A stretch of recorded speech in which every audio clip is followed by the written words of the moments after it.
नमस्कार। Economics Awadh classes YouTube channel पर आपका स्वागत है। आज की क्लास में हम प्रवक्ता चयन परीक्षा 2010 पीजीटी 2010 का पेपर सॉल्व करेंगे। इस पेपर में जो प्रश्न लिए गए हैं यह प्रश्न आगामी शिक्षक भर्ती परीक्षा जैसे टीजीटी, उसके अलावा PGT, NET, JRF, KVS, NVS, GIC exam, LT grade exam, RPSC first and second grade exam तथा बीपीएससी 4.0 एग्ज़ाम के लिए महत्वपूर्ण है तथा यह क्लास रिवीजन के उद्देश्य से भी महत्वपूर्ण है। तो आज की क्लास स्टार्ट करते हैं और देखते हैं आज की इस क्लास में क्या क्या प्रश्न हैं। 1 नंबर प्रश्न है, मुद्रास्फीति मापने के लिए प्रयोग में लाया जाता है उपभोक्ता मूल्य सूचकांक, विदेशी मूल्य सूचकांक, थोक मूल्य सूचकांक, इनमें से कोई नहीं। तो उपभोक्ता मूल्य मापने के लिए, मुद्रास्फीति मापने के लिए जो है वह थोक मूल्य सूचकांक का प्रयोग किया जाता है। थोक मूल्य सूचकांक निकालने के लिए उद्योग मंत्रालय में आर्थिक सलाहकार कार्यालय द्वारा जो है साप्ताहिक आधार पर डाटा इकट्ठा किया जाता है। भारत में मुद्रास्फीति मापने के लिए मुख्य रूप से 2 तरीके अपनाए जाते हैं। यह 2 तरीकों में मूल्य सूचकांक में प्रतिशत परिवर्तन और जीएनपी या जीडीपी अविस्फीतिक में प्रतिशत परिवर्तन है। मूल्य सूचकांक में प्रतिशत परिवर्तन अपनाने के लिए या इसके अंतर्गत जो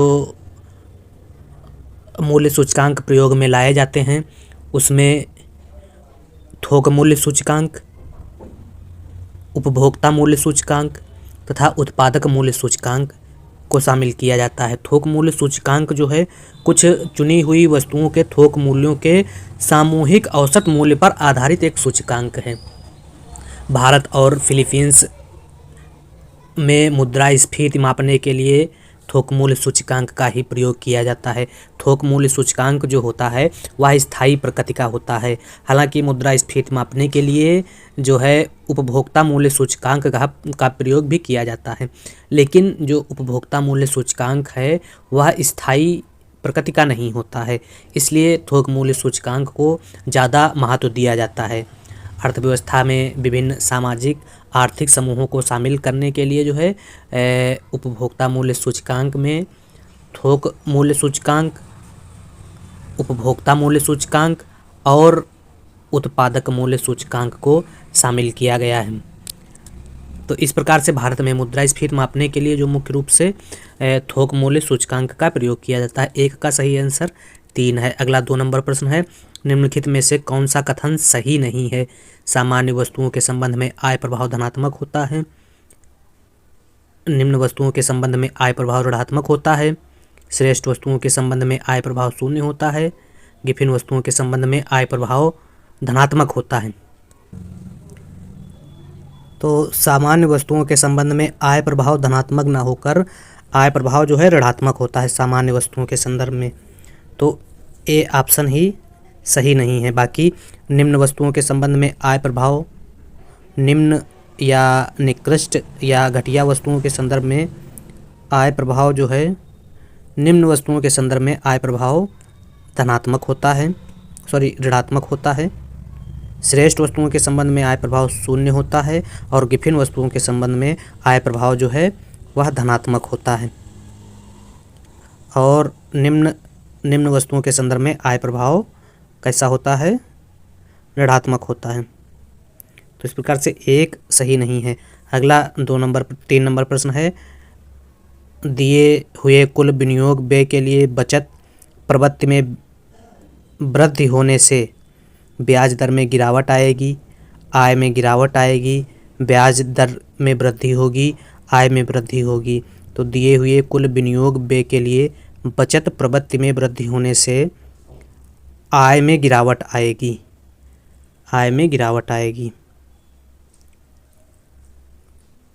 जिससे क्या होगा? विनियोग स्थिर हो जाएगा। अगला है, कॉप डगलस उत्पादन फलन में उत्पत्ति के कितने साधनों पर विचार किया गया है? तो कॉफ डगलस उत्पादन फलन में उत्पादन के 2 साधनों पर विचार किया गया। 2 साधन कौन कौन से हैं? श्रम एवं पूंजी।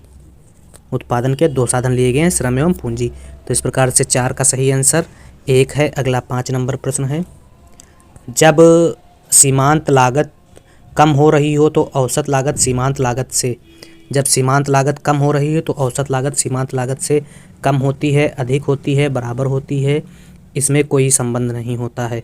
तो जब सीमांत लागत कम हो रही है तो सीमांत लागत और औसत लागत जो है उल्टे यू आकार की होती है।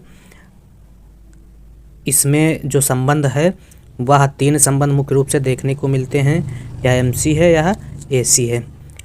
पहला संबंध क्या है? जब मार्जिनल कास्ट एवरेज कास्ट से कम है तो एवरेज कास्ट क्या है? ज़्यादा है। या ऐसे कहा जा सकता है कि जब एसी गिर रही है तब एमसी वक्र जो है एसी के नीचे है। जब एसी गिर रही है तो एमसी वक्र एसी वक्र के नीचे है। इसके अलावा क्या है? जब एसी तथा एमसी दोनों वक्र बढ़ रहे हैं, यह दोनों वक्र जब बढ़ते हैं तब क्या होता है? एमसी वक्र एसी वक्र की तुलना में तेज़ी से बढ़ता है। एमसी वक्र बढ़ रहा है तेज़ी से एसी की तुलना में, अर्थात क्या हो रहा है? एमसी वक्र गिरता है। जब एमसी वक्र क्या हो रहा है? एमसी वक्र क्या हो रहा है? जब गिरता है तो एसी वक्र की जो है अपेक्षा तेज़ी से गिरता है। और जब एमसी वक्र क्या हो रहा है? बढ़ रहा है, तो एमसी के नीचे एसी वक्र आ जाता है। इसके अलावा जहाँ पर एमसी वक्र एसी वक्र को नीचे से उसके न्यूनतम बिंदु पर काटता है, वहाँ पर एमसी और एसी क्या होते हैं? बराबर होते हैं। कब बराबर होते हैं? जहाँ पर एमसी वक्र एसी वक्र को नीचे से उसके न्यूनतम बिंदु पर काटता है। तो क्वेश्चन में क्या पूछा गया है? जब सीमांत लागत कम हो रही है तो औसत लागत सीमांत लागत से, तो सीमांत लागत जब कम हो रही है, सीमांत लागत है तो सीमांत लागत जब कम हो रही हो तो औसत लागत सीमांत लागत से ज़्यादा होगी, ऊपर होगी या अधिक होगी। तो 2 सही है 5 नंबर प्रश्न में। अगला 6 नंबर प्रश्न है, यदि आय 5,000 करोड़ रुपए की वृद्धि से बचत में 500 करोड़ रुपए की वृद्धि हो जाए तो सीमांत उपभोग प्रवृत्ति, तो सीमांत उपभोग प्रवृत्ति ज्ञात करने के लिए डेल्टा वाई या डेल्टा वाई निकालेंगे, डेल्टा सी पहले निकालेंगे। तो डेल्टा सी निकालने के लिए डेल्टा वाई बराबर delta C plus delta S करने पर जो है डेल्टा वाई 4500 रुपये आएगा, 4500 आएगा। तो डेल्टा सी में प्रतिशत परिवर्तन निकालने के लिए 4500 बटे 5000 गुणे 100, तो निकालने पर 90 आएगा, डेल्टा सी आ जाएगा, आंसर सी हो जाएगा। अगला प्रश्न है, भारत में वैट लागू किए जाने की सिफारिश की थी पारिख कमेटी ने, झा कमेटी ने, तारापोर कमेटी ने, बजाज कमेटी ने। तो भारत में वैट लागू किए जाने की जो सिफारिश है वह एल.के. झा समिति द्वारा की गई थी और 1 अप्रैल 2005 को वैट लागू किया गया भारत में। तो 7 का सही आंसर 2 है। अगला 8 नंबर प्रश्न है, प्रति व्यापार किस प्रकार का व्यापार है? तो प्रति व्यापार जो है यह घरेलू मुद्राओं का व्यापार है, उभयनिष्ठ मुद्राओं का व्यापार है, वस्तु विनिमय व्यापार है, अंतर्राष्ट्रीय विनिमय दर पर व्यापार है। तो यह जो व्यापार है वह मुख्य रूप से वस्तु विनिमय व्यापार है। 8 का सही आंसर 3 है। 9 नंबर प्रश्न में क्या है, विश्व बैंक समूह के निम्नलिखित संगठनों को उनके स्थापना वर्ष के अनुसार बढ़ते हुए क्रम में व्यवस्थित करें। तो बढ़ते हुए क्रम में व्यवस्थित करना है IBRD। तो IBRD की स्थापना 1944 में ब्रिटेन वुड्स सम्मेलन के तहत हुई थी। IDA की स्थापना 1960 में हुई। IFC, तो IFC की स्थापना 1956 में हुई। और मीगा की स्थापना जो है 1988 में हुई। यह विश्व बैंक समूह की बैंकें हैं। विश्व बैंक समूह में 5 बैंकें आती हैं, जिसमें IBRD, IDA, IFC, मीगा। तो IBRD की स्थापना 1944, तो फर्स्ट नंबर पे 1944 हो जाएगा, A 1944। फिर IDA क्या है, B, फिर IFC C, और फिर D। तो इस प्रकार से कोट में जो सही आंसर है A, B, C और D, नहीं, IFC A C, A हो जाएगा, फिर C हो जाएगा, फिर B होगा, फिर D होगा, A C B D। तो इस प्रकार से 2 आंसर सही हो जाएगा। 9 नंबर प्रश्न का सही आंसर 2 है, क्योंकि यह 1956 IDA की स्थापना से पहले IFC की स्थापना हुई थी। अगला प्रश्न है,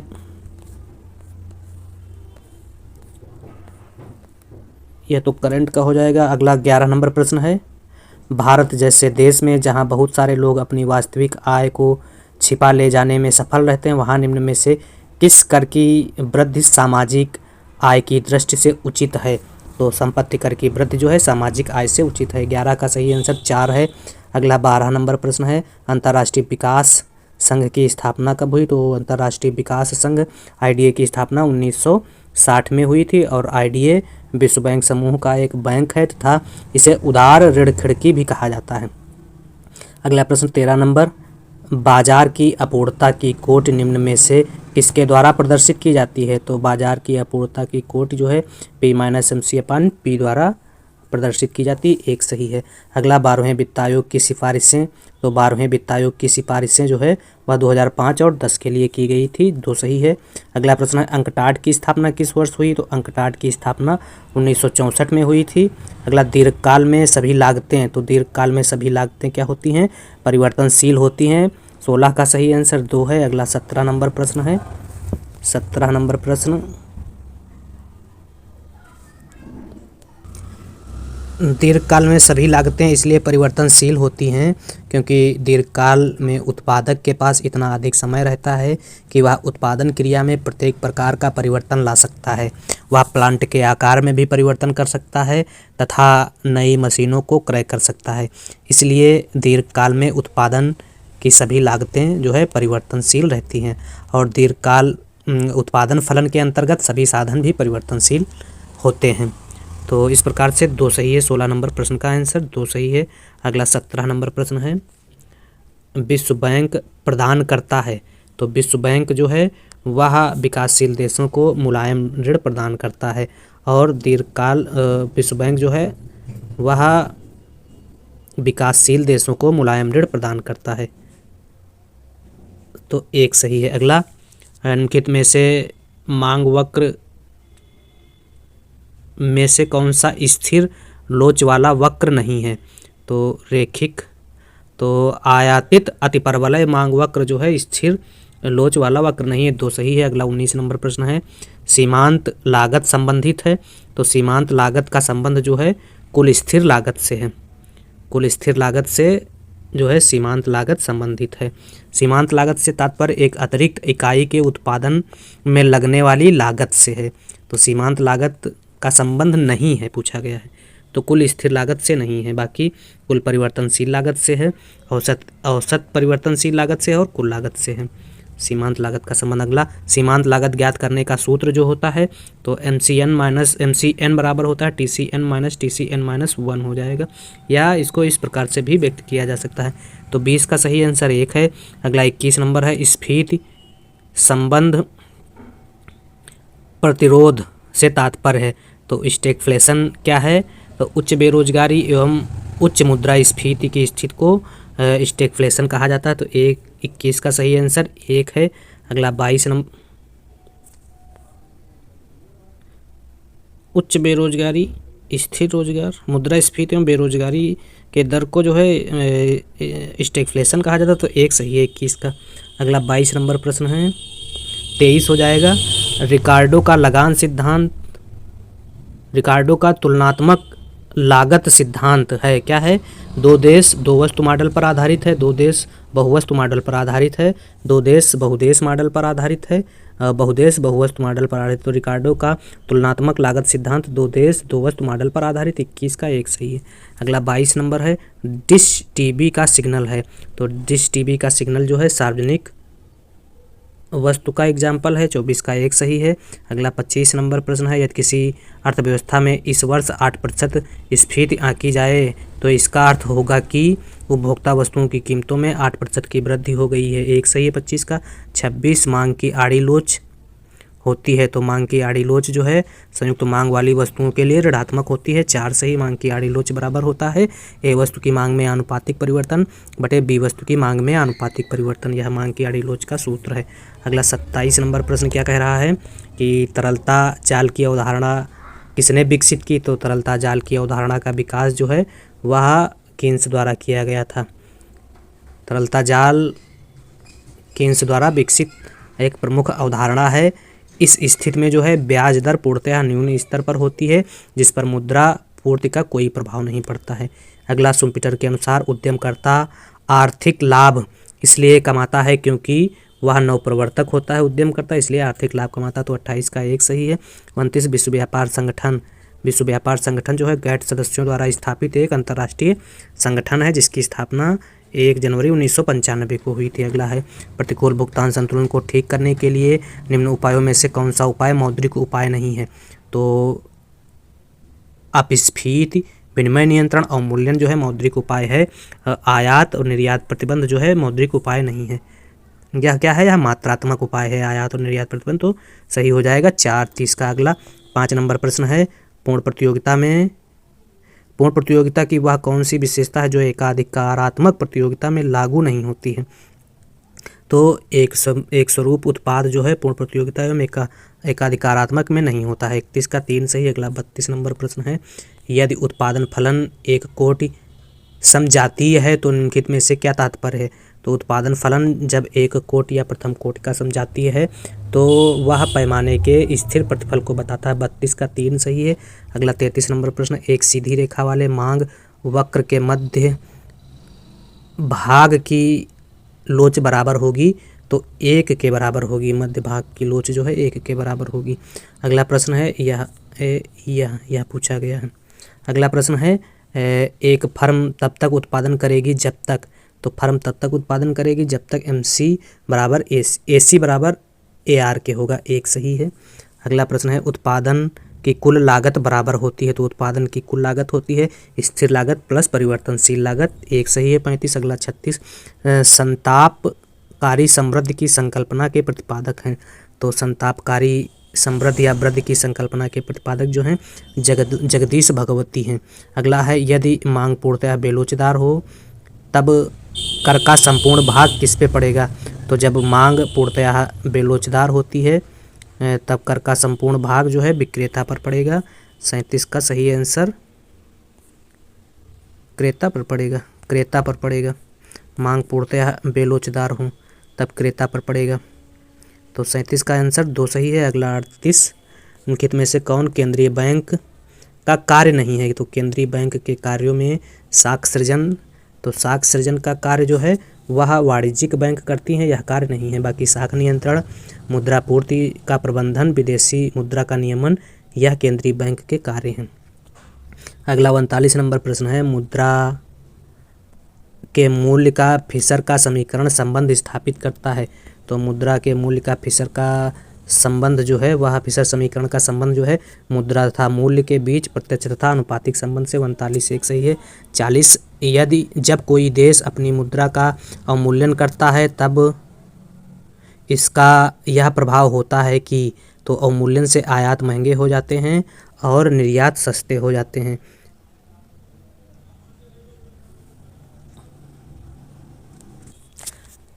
जब आयात महंगे हो जाते हैं तब देश वस्तुओं का आयात कम करता है और निर्यात सस्ते हो जाते हैं, तो विदेशी लोग जो है वस्तुएं ज़्यादा खरीदते हैं। इससे क्या होता है, भुगतान शेष की समस्या से निजात मिलता है। तो 40 का सही आंसर 2 है। अगला 41 नंबर प्रश्न है, theory of game and economic behaviour के लेखक हैं, तो न्यू मॉर्गनस्टर्न हैं इस पुस्तक के लेखक। Theory of game and economics behaviour के लेखक। तो 41 का सही आंसर 2 है। अगला 42 नंबर, प्रथम क्षेत्रीय ग्रामीण बैंक की स्थापना की गई थी। तो प्रथम क्षेत्रीय ग्रामीण बैंक की स्थापना 2 अक्टूबर 1975 में हुई थी। एक सही है। शून्य आधार बजट की अवधारणा पीटर पायर द्वारा दी गई थी। 3 सही है। 43। अगला 44 नंबर प्रश्न है, भारत में राजकोषीय उत्तरदायित्व तथा बजट प्रबंधन नियम लागू किया गया था। तो यह जो है राजकोषीय FRBM एक्ट जो है भारत में 2003 में पारित हुआ और 2004 में लागू किया गया था। तो सही आंसर 2 है। 44। 45 नंबर है, micro finance development and equity fund बना रहा है। तो IDBI द्वारा जो है माइक्रो फाइनेंस सूक्ष्म वित्त से संबंधित जो कर समावेशी विकास के आधार पर लगाया जाता है वह IDBI द्वारा बनाया जा रहा है। 45 नंबर प्रश्न का सही आंसर 2 है। अगला प्रश्न है, प्रतिष्ठ मुद्रा है। तो प्रतिष्ठ मुद्रा विधिग्राह्य मुद्रा और आंतरिक मूल्यहीन मुद्रा का एग्जाम्पल है। तो क्या सही है? प्रतिष्ठ मुद्रा जो है विधिग्राह्य मुद्रा है, आंतरिक मूल्यहीन मुद्रा नहीं। तो सही आंसर 1 है। 46 का अगला 47 नंबर प्रश्न है, यदि उपभोक्ता संतुलन C बराबर 100 प्लस 0.8 y हो तो विनियोग I बराबर 50 संतुलित आय होगी। तो I बराबर 50 संतुलित आय निकालने के लिए y बराबर होता है C0 plus CY plus I। तो y बराबर हो जाएगा C0 कितना दिया है 100 दिया है, प्लस 0.8y प्लस I 50 दिया है 50 हो जाएगा। तो y माइनस 0.8y बराबर 150 हो जाएगा। तो यह 2.2y बचेगा बराबर 150 हो जाएगा। तो y बराबर हो जाएगा 150 बटे 0.2 या 0 हटेगा 1 0 बढ़ जाएगा 750 आंसर आ जाएगा 750। तो 750 किस ऑप्शन में दिया गया है? 2 में दिया गया। 47 तो सही है। अगला 48 नंबर प्रश्न है, व्यावसायिक मंदी से निपटने के लिए कीन्सियन सिद्धांत विशेष रूप से किस नीति को अपनाए जाने का सुझाव देता है? तो मंदी से निपटने के लिए कीन्स जो है वह मौद्रिक नीति के स्थान पर राजकोषीय नीति सुझाते हैं या राजकोषीय नीति प्रयोग करने का सुझाव देते हैं। अगला, बेरोजगारी की दर तथा मुद्रास्फीति के बीच अल्पकालीन आनुभविक संबंध को औपचारिक रूप प्रदान किया गया। तो यह औपचारिक रूप जो है मुद्रास्फीति एवं बेरोजगारी के बीच जो अल्पकालीन संबंध की बात करते हैं वह A.W. फिलिप द्वारा किया जाता है। 49 का सही आंसर 2 है। अगला 50 नंबर प्रश्न है, 50 नंबर प्रश्न क्या है, वितरण के उत्पाद निःशेष सिद्धांत में निम्न में से कौन सा सही नहीं है? प्रत्येक कारक को अपनी सीमांत उत्पादकता के अनुसार भुगतान मिलता है। प्रत्येक कारक को उसकी बाजार कीमत के अनुसार भुगतान मिलता है।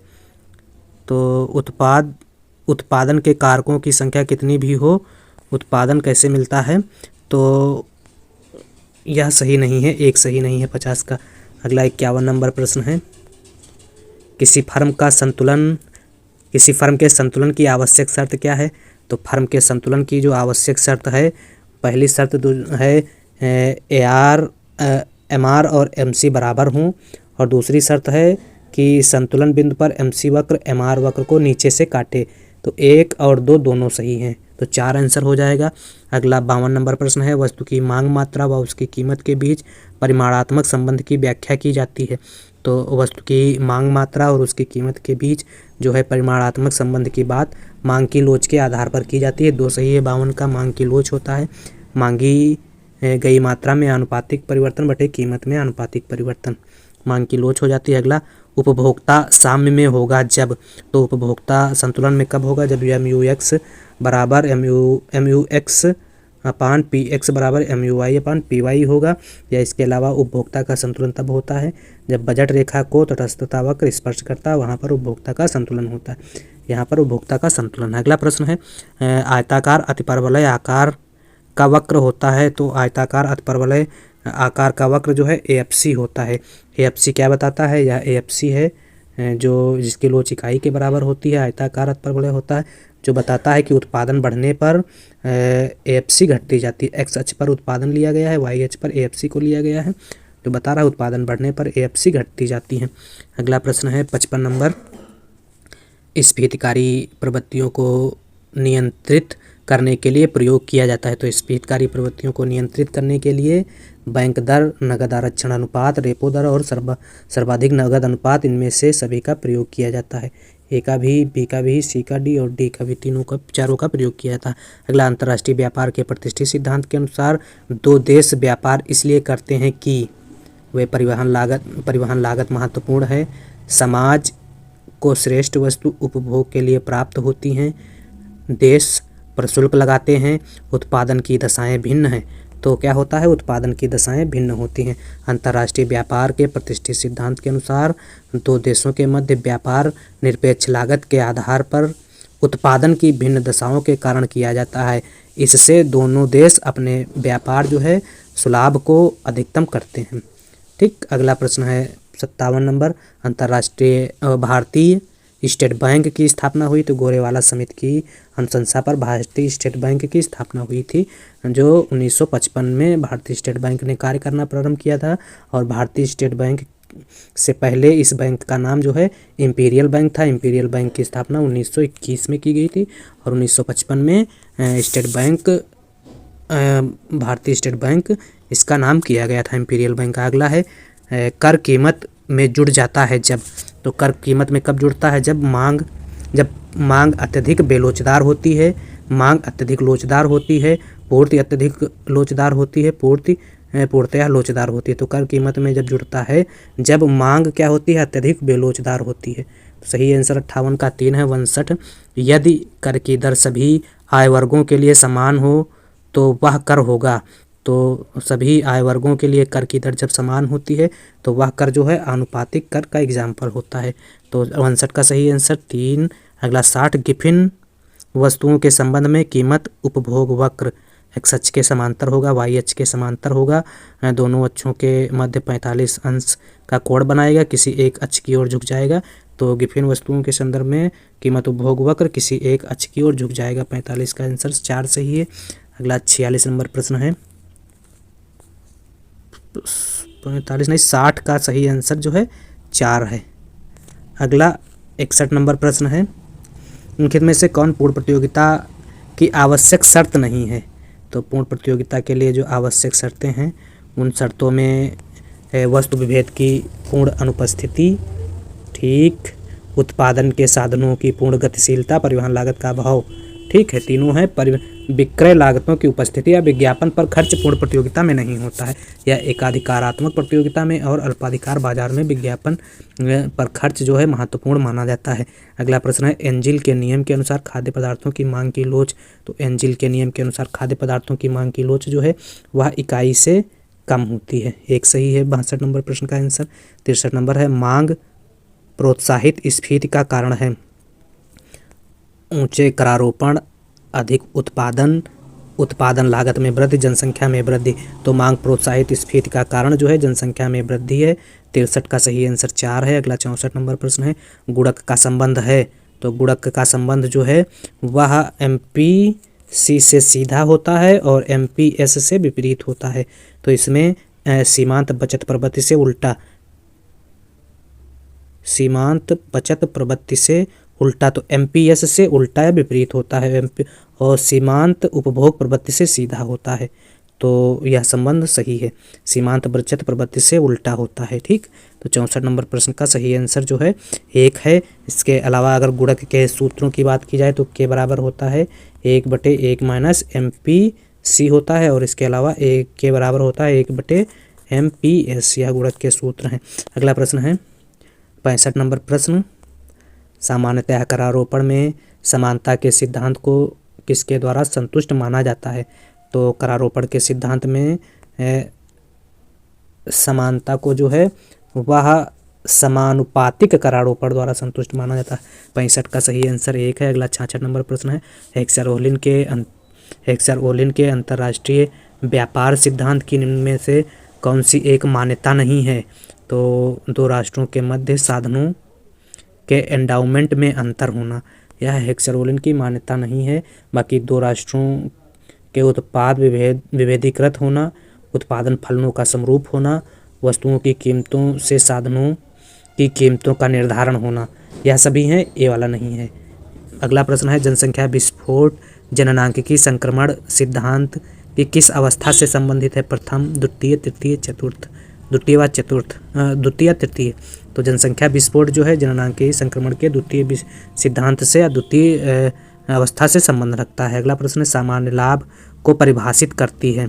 सामान्य लाभ को परिभाषित करती है। सामान्य लाभ का वह स्तर जो एक फर्म MC बराबर MR से प्राप्त करती है। 2 नंबर में है लाभ का वह स्तर जो उद्योग में एक प्रतिनिधि फर्म के द्वारा प्राप्त किया जाता है। लाभ का वह स्तर जो एक फर्म व्यापार की सामान्य अवस्था से प्राप्त करती है। और लाभ जो एक फर्म को वर्तमान व्यवसाय में बने रहने के लिए प्रोत्साहित करती है, उसे सामान्य लाभ कहा जाता है। तो 68 का आंसर 4 सही है। अगला 69 नंबर प्रश्न है शिशु संरक्षण का शिशु उद्योग तर्क तुलनात्मक लागत सिद्धांत पर आधारित है। 1, 2 की यह मान्यता है कि संरक्षण अपनाने वाला देश अल्पकाल में ही तुलनात्मक लाभ की स्थिति में आ जाएगा। 3, प्रशुल्क के विरोध में दिया गया तर्क है।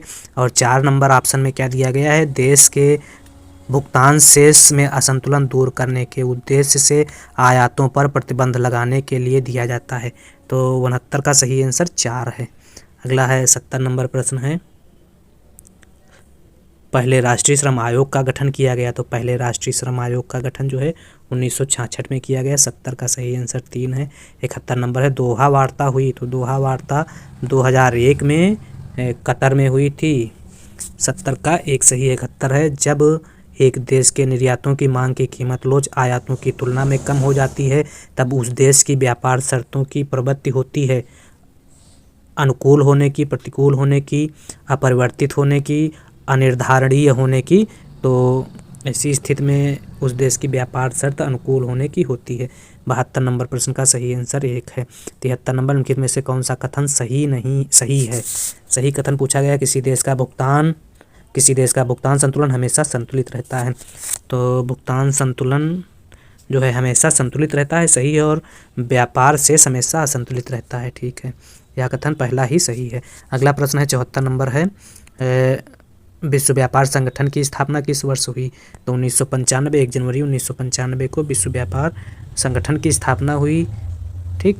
तो 2 सही है। 74 का 75 है आय में क्षतिपूरक परिवर्तन पर निर्भर है। तो आय में जो क्षतिपूरक परिवर्तन है वह हिग्स का स्थानापन्नता प्रभाव की बात करता है। 75 का 1 सही है। अगला 76 नंबर प्रश्न है ब्याज निर्धारण के आधुनिक सिद्धांत की व्याख्या की जाती है किसके द्वारा? तो ब्याज निर्धारण के आधुनिक सिद्धांत की व्याख्या जो है ISLM मॉडल द्वारा की जाती है, जिसको हिग्स और हैंसन मॉडल भी कहा जाता है। अगला प्रश्न है 77 नंबर रिकार्डो के लगान सिद्धांत के अनुसार लगान की उत्पत्ति का कारण है भूमि की उर्वरता, भूमि की कमी, भूमि की उर्वरता के बीच अंतर। तो भूमि की उर्वरता के बीच अंतर जो है रिकार्डो लगान का मुख्य कारण मानते हैं, जिसमें रिकार्डो भूमि को सीमांत एवं अधिसीमांत 2 भूमियों में बांटते हैं।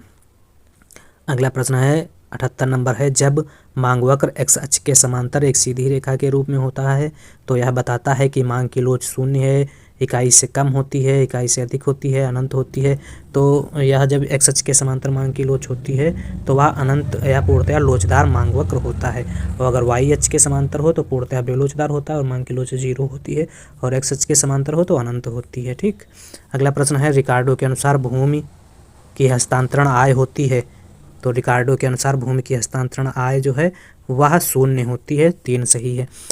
IDBI किसके स्वामित्व में कार्य करता है? भारत सरकार, भारतीय रिजर्व बैंक ऑफ इंडिया, राष्ट्रीय स्टॉक एक्सचेंज, फिक्की। तो IDBI जो है भारत सरकार के स्वामित्व में कार्य करता है। 80 का 1 सही है। 81 नंबर प्रश्न है कुर्नो मॉडल की मुख्य अवधारणा है। तो कुर्नो मॉडल की अवधारणा में क्या लिया गया है? ऑप्शन पढ़ते हैं। प्रत्येक विक्रेता अपने प्रतिद्वंदी विक्रेता की पूर्ति को स्थिर मान लेता है।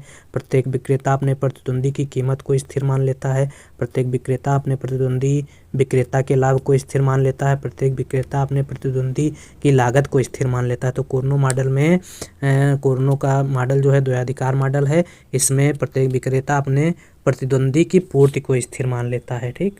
तो सही आंसर 1 है। अगला 82 नंबर प्रश्न है निम्नलिखित में से किस संदर्भ में पूर्ण प्रतियोगिता निश्चित ही एकाधिकार से श्रेष्ठतर होगी। तो किस निम्नलिखित में से किस संदर्भ में पूर्ण प्रतियोगिता निश्चित है? एकाधिकार से श्रेष्ठतर होगी, तो किस में श्रेष्ठतर होगी? प्रौद्योगिकी कुशलता में, आवंटन कुशलता में, प्रौद्योगिकी कुशलता में, प्रायोगिक कुशलता में, स्थैतिक तो आवंटन कुशलता में जो है पूर्ण प्रतियोगिता एकाधिकार से श्रेष्ठ है। अगला 83 नंबर है, प्रोफेसर कीन्स निम्न में से किसे अच्छा नहीं मानते हैं? उत्पादकों को, उपभोक्ताओं को, बचतकर्ताओं को, बेरोजगारों को। तो कीन्स जो है बेरोजगारों को अच्छा नहीं मानते हैं। कीन्स ने अनैच्छिक बेरोजगारी की व्याख्या की है जिसे वह अच्छा नहीं मानते हैं। मुद्रा की मांग जो है व्युत्पन्न मांग है, बहुत ही जी सवाल है। अगला है 85 नंबर, एक उपभोक्ता के रूप में आप क्या करेंगे? ज़्यादा से ज़्यादा वस्तुएं खरीदेंगे, उत्पादन लागतें कम करेंगे, अधिक से अधिक वस्तुएं बनाएंगे, उपयोगिता को अधिकतम करेंगे। तो एक उपभोक्ता के रूप में ना तो आप ज़्यादा से ज़्यादा वस्तुएं खरीदेंगे, ना उत्पादन लागतें कम करेंगे। उपभोक्ता है तो उत्पादन लागत से कोई मतलब ही नहीं है, अधिक से अधिक वस्तुएं खरीदेंगे। तो ऐसा नहीं है कि ज़्यादा से ज़्यादा वस्तुएं खरीदेंगे, उपयोगिता को अधिकतम करेंगे। एक उत्पादक जो है अपने संतुष्ट को अधिकतम करना चाहता है, जिससे उपभोक्ता कुल संतुष्ट उस बिंदु पर अधिकतम होता है जहां पर उसकी सीमांत उपयोगिता क्या होती है? शून्य होती है। इसलिए अपनी उपयोगिता को अधिकतम करेंगे एक उत्पादक के रूप में। अगला है 86 नंबर, अंतर्राष्ट्रीय व्यापार के तुलनात्मक लागत सिद्धांत का मूल किसके लेखों में पाया जाता है? तो अंतर्राष्ट्रीय व्यापार के तुलनात्मक लागत सिद्धांत जो है वह रिकार्डो द्वारा दिया गया है और निरपेक्ष लागत सिद्धांत जो है एडम स्मिथ द्वारा दिया गया है। तो 86 का सही आंसर 1 है। अगला 87 नंबर प्रश्न है, क्रय शक्ति समता सिद्धांत का प्रतिपादन किसने किया? जी डी रिकार्डो ने, ए मार्शल ने, जी कैसल ने, जे वाइनर ने। तो क्रय शक्ति समता सिद्धांत का प्रतिपादन जो है वह गुस्ताव कौशल द्वारा किया गया था, कैसल द्वारा किया गया। अगला है 88 नंबर, अंतर्राष्ट्रीय व्यापार के आधुनिक सिद्धांत का श्रेय दिया जाता है।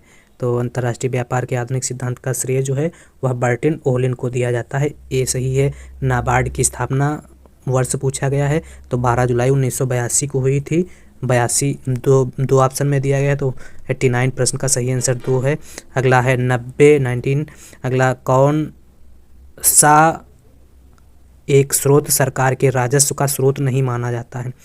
तो सरकार के राजस्व में कर है, सार्वजनिक उद्योगों के अधिक है, अंतरण भुगतान है, आंतरिक ऋणों और जमाओं का संग्रह जो है सरकार के राजस्व का स्रोत नहीं है, बाकी 3 हैं। तो 90 का सही आंसर 4 है। समोत्पाद वक्र का ढाल मापता है, तो समोत्पाद वक्र का ढाल जो है प्रतिस्थापन की सीमांत दर को मापता है और प्रतिस्थापन की सीमांत दर के कारण ही समोत्पाद वक्र जो है वह बाएं से दाएं गिरता हुआ उदासीनता वक्र की भांति ही होता है। तो समोत्पाद वक्र का ढाल जो है प्रतिस्थापन की सीमांत दर को मानता है, जिसका ढाल जो है वह ऋणात्मक या निगेटिव होता है। अगला प्रश्न है, कुल उपयोगिता अधिकतम होती है, सीमांत उपयोगिता 0 होती है। तो कुल उपयोगिता कब अधिकतम होती है? जब सीमांत उपयोगिता 0 होती है, यह तब कुल उपयोगिता क्या होती है? कुल उपयोगिता अधिकतम यह टोटल यूटिलिटी है, मार्जिनल यूटिलिटी है। जब टोटल यूटिलिटी क्या है? अधिकतम है, तब यह क्या है? Marginal utility. सीमांत जब कुल उपयोगिता देते हो तो सीमांत उपयोगिता 0 होती है, ठीक, यह सही है।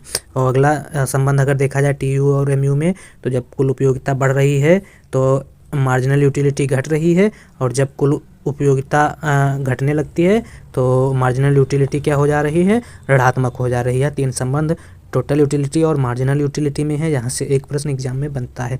अगला है 93 नंबर प्रश्न है, आयताकार अतिपरवलय वक्र की लोच होती है। तो आयताकार अतिपरवलय वक्र की लोच 1 होती है, इकाई के बराबर होती है। यह वक्र जो है आयताकार अतिपरवलय है।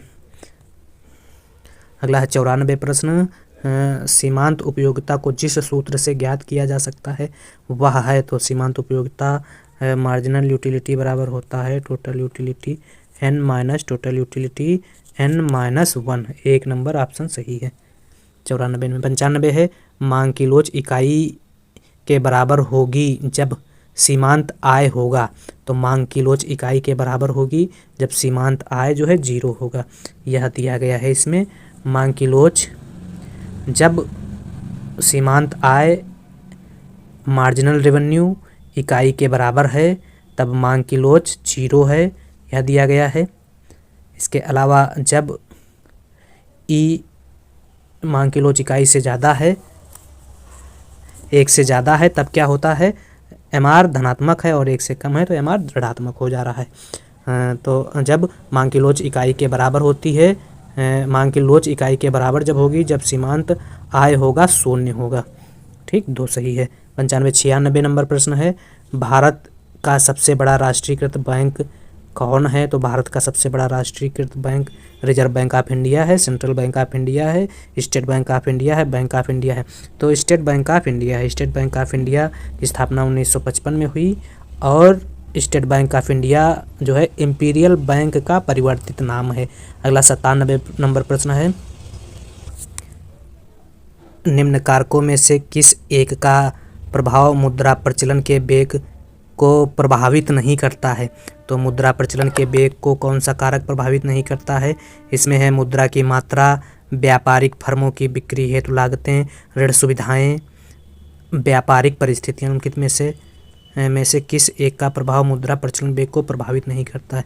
तो मुद्रा की मात्रा प्रभावित करेगी प्रचलन को, व्यापारिक फर्मों की बिक्री हेतु लागतें प्रभावित करेंगी, ऋण सुविधाएं प्रभावित करेंगी, व्यापारिक परिस्थितियां प्रभावित नहीं करेंगी। 94 का सही आंसर 4 है।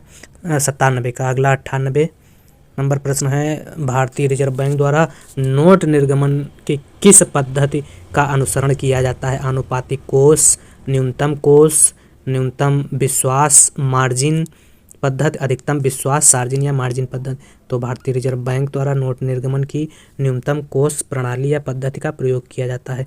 यह पद्धति 1996 से प्रयोग में लाई जा रही है। 98 नंबर प्रश्न का सही आंसर 2 है।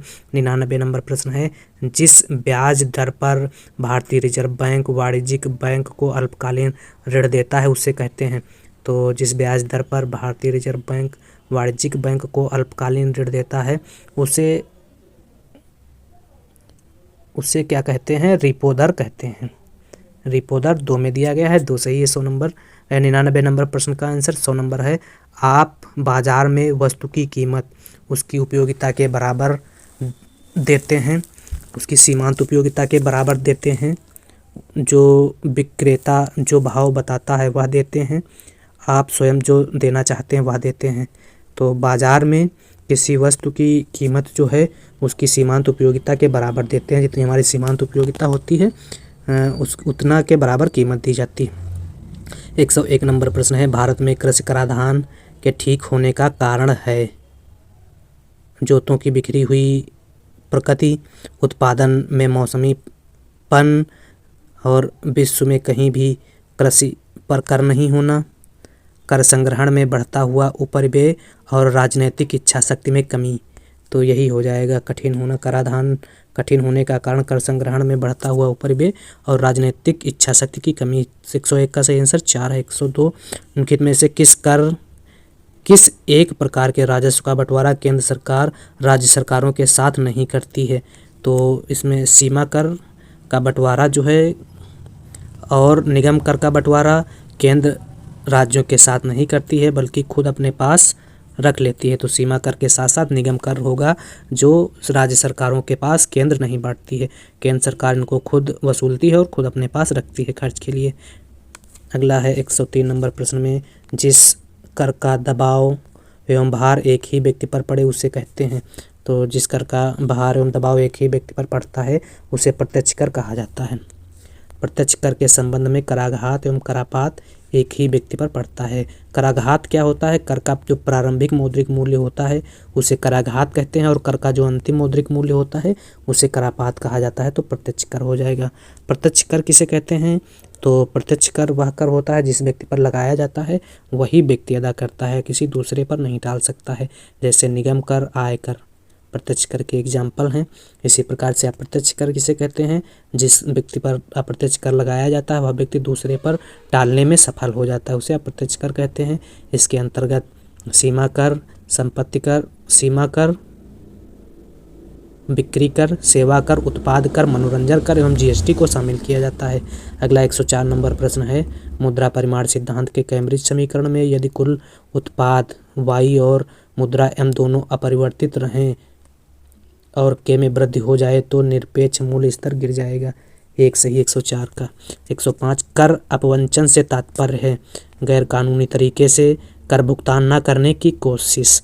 तो कर अपवंचन का मतलब होता है गैर कानूनी तरीके से कर भुगतान न करने की कोशिश। इसके अलावा ऑप्शन 2 में क्या दिया गया, बचत के माध्यम से कर को बचाने की कोशिश। 3 में क्या दिया गया, कानूनी तरीके से कर भुगतान से बचने की कोशिश।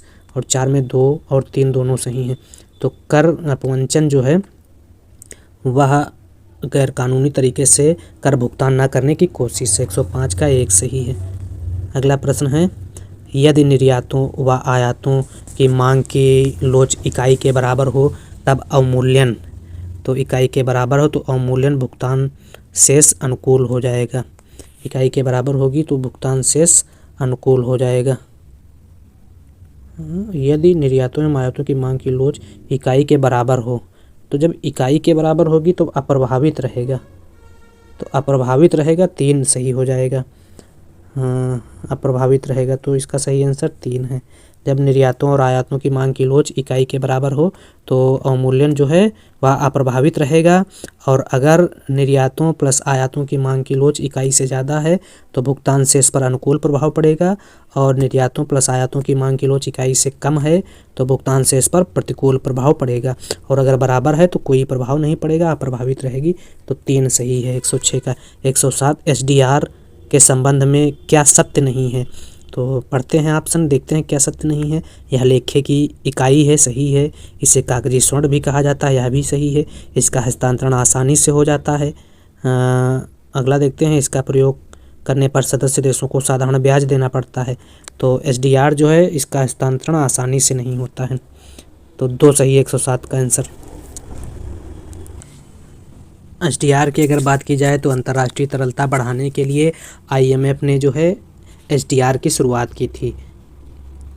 स्पेशल ड्राइंग राइट, विशेष आहरण अधिकार जिसे कहा जाता है। एसडीआर को कागजी सोना भी कहा जाता है।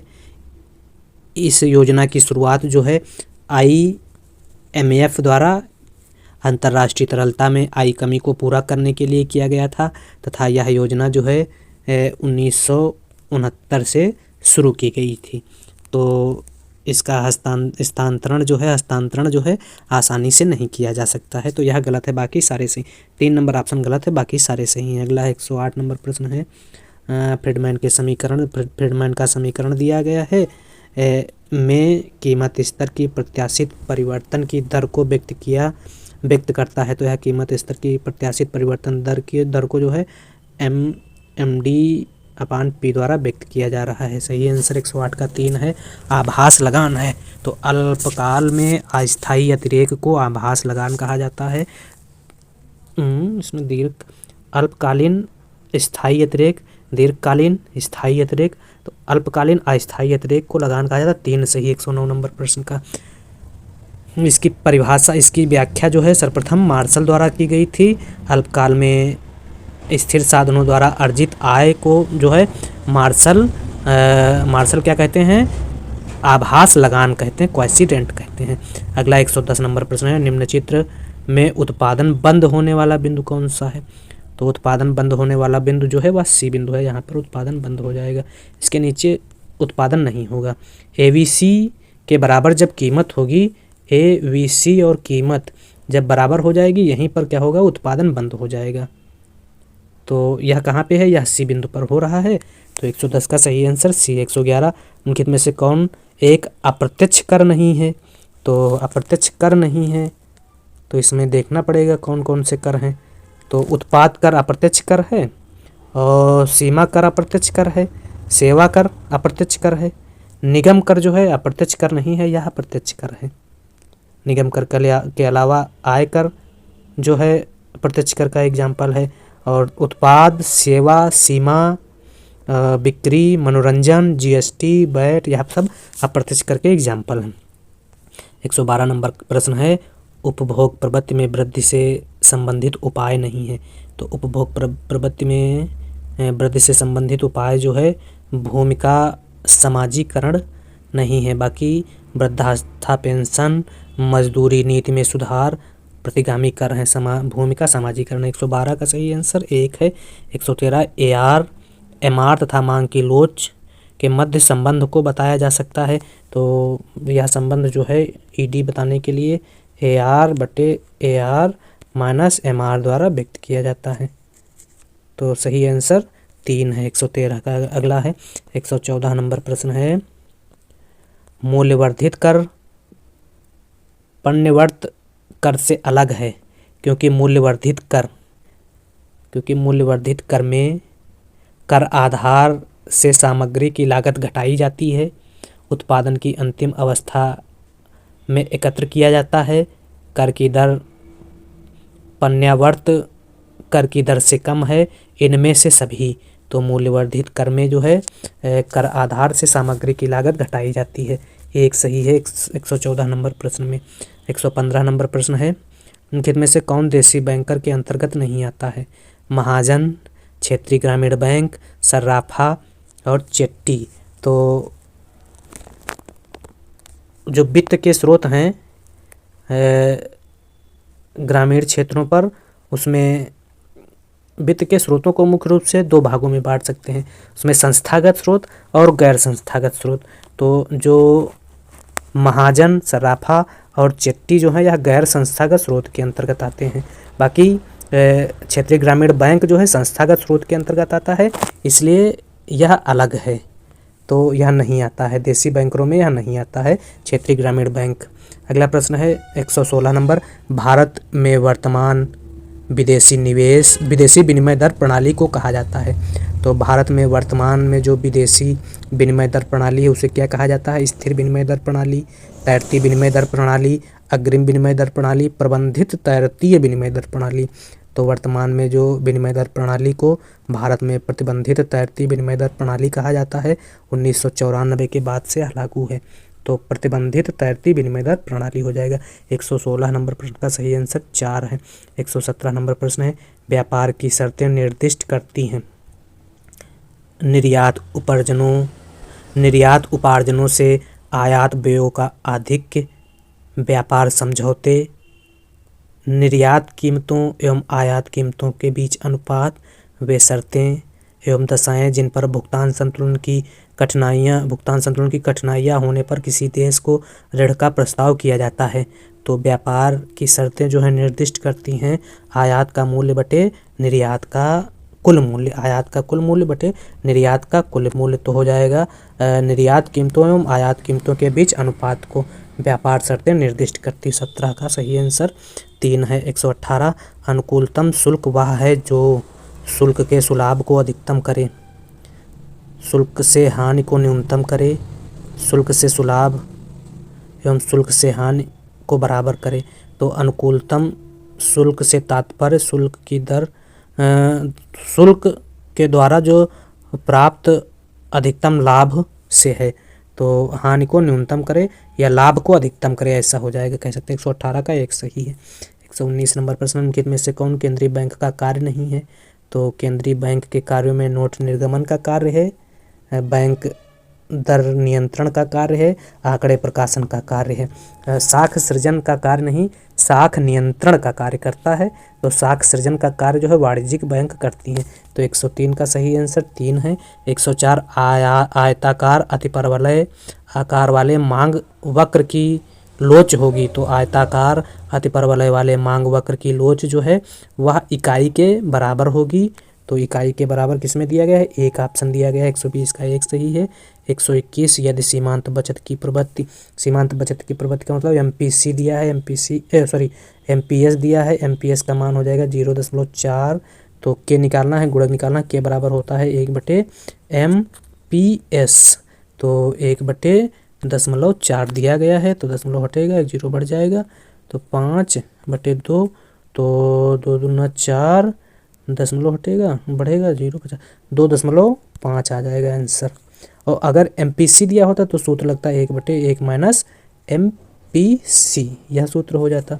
तो इस प्रकार से इसका सही आंसर 2 है 121 नंबर प्रश्न का। 122, एशियन विकास बैंक का मुख्यालय है। तो एशियन विकास बैंक का मुख्यालय जो है वह मनीला में है। 2 सही है 122 नंबर प्रश्न का आंसर।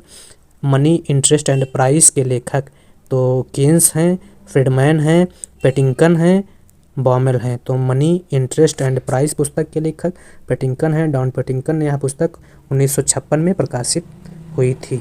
डॉन पेटिंकन की यह पुस्तक जो है 1956 में प्रकाशित हुई थी। तो मनी एंड इंटरेस्ट प्राइस पुस्तक के लेखक जो हैं पेटिंकन हैं। 123 का 3 सही। 124, एक देश का व्यापार शेष निम्न में से किसके आयात एवं निर्यात के मूल्यों पर आधारित होता है?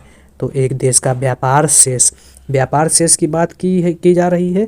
तो व्यापार शेष जो है केवल दृश्य वस्तुओं के आयातों और निर्यातों पर आधारित है। अगर भुगतान शेष की बात की जाती तो भुगतान शेष दृश्य एवं अदृश्य दोनों मदों को शामिल किया जाता है। व्याख्या में क्या लिया है? व्यापार शेष के अंतर्गत केवल दृश्य मदों को सम्मिलित किया जाता है जिसका बंदरगाहों पर लेखा नहीं होता है। अर्थात व्यापार शेष के अंतर्गत केवल दृश्य वस्तुओं को, मतलब सिर्फ वस्तुओं को लिया जाता है, सेवाओं को नहीं लिया जाता है। तो 124 नंबर प्रश्न का सही आंसर 3 है। 125 नंबर प्रश्न है, विशुद्ध एकाधिकार में एकाधिकार की वस्तु की प्रतिलोच होती है। तो विशुद्ध एकाधिकार में एकाधिकार की प्रतिलोच जो है वह शून्य होती है। शून्य, ए आंसर सही है। एकाधिकार में प्रतिस्थापन वस्तुओं का अभाव होता है जिसके कारण जो है लोच शून्य होती है। एकाधिकार में स्थानापन्न वस्तुओं का अभाव होता है इसलिए मांग की लोच जो है वह 0 होती है। 125 का सही आंसर 1 है।